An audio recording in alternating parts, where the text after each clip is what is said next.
सोनम रघुवंशी की साजिशों का अब पर्दाफाश हो गया है। बता दें कि हनीमून पर जाने से लेकर सोनम के शिलांग पहुंचने तक से सारी कहानी बदल गई है और अब पुलिस सभी को रिमांड पर लेकर पूछताछ कर रही है। रिपोर्ट देखिए।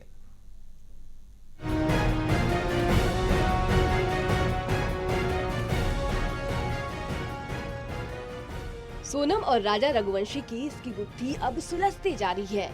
सभी आरोपी मेघालय पुलिस की कस्टडी में है। पुलिस आरोपियों को लेकर शिलांग पहुंच गई है। वहां उन सभी से पूछताछ के बाद पूरे केस की कहानी सामने आएगी। इस कहानी की शुरुआत 11 मई को हुई थी, जब सोनम और राजा की शादी हुई। शादी के बाद सोनम दुल्हन बनकर राजा के घर आई। 15 दिन तक रही, लेकिन इस बीच राजा को अपने करीब नहीं आने दिया। मायके जाकर अचानक से हनीमून का प्लान बनाती है। शादी के बाद राजा से वो कहती है कि हम लोग माँ कामाख्या के दर्शन के बाद ही कुछ भी करेंगे। राजा उसकी बातों में आ जाता है। 20 मई को दोनों इंदौर से गुवाहाटी के लिए निकल लेते हैं।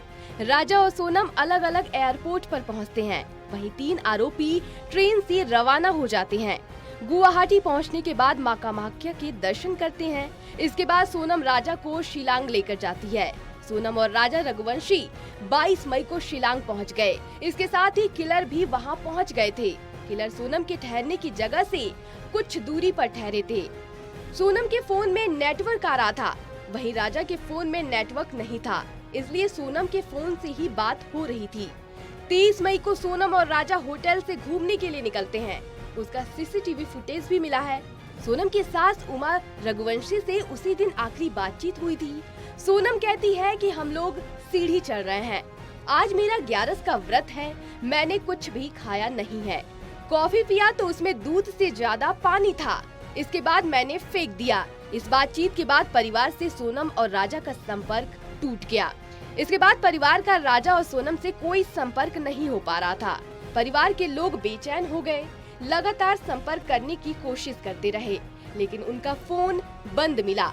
इसके बाद परिवारजनों ने पुलिस में शिकायत दी।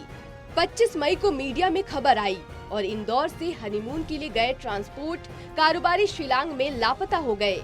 परिवार की मांग पर एमपी की सरकार ने मेघालय सरकार से बातचीत की। इसके बाद वहां की पुलिस ने सर्च ऑपरेशन की शुरुआत की। इसके बाद तलाशी अभियान के दौरान 27 मई को राजा रघुवंशी की स्कूटी मिलती है, जिसे उन्होंने किराए पर लिया था। स्कूटी एक कैफे के पास खड़ी थी, लेकिन राजा और सोनम का कुछ भी अता पता नहीं था। तलाशी अभियान के दौरान गहरी खाई में राजा रघुवंशी का शव मिलता है। शव सड़ गल गई थी। टैटू से ये पहचान हुई कि ये राजा का ही शव है। इस दौरान केस में कई नए मोड़ आते हैं। शिलांग पुलिस को एक रेनकोट मिलता है, उस पर खून के निशान थे। फिर सीसीटीवी वीडियो आता है, जिसमें सोनम वही रेनकोट पहने हुए दिखाई देती है। दरअसल 9 जून की सुबह सुबह ये खबर आई कि सोनम यूपी के गाजीपुर में मिली है। वह ढाबे पर बेसुध होकर पहुंची थी। उसे पता चला कि बाकी आरोपी गिरफ्तार हो गए हैं, तो उसने गाजीपुर में सरेंडर कर दिया। वहीं सोनम अब मेघालय पुलिस की कस्टडी में है। राजा के परिवार का कहना है कि सोनम की मां को उसके अफेयर के बारे में जानकारी थी, लेकिन ये जानकारी उन्होंने हमसे छुपाई है। टोटल टीवी के लिए नेशनल डेस्क की रिपोर्ट।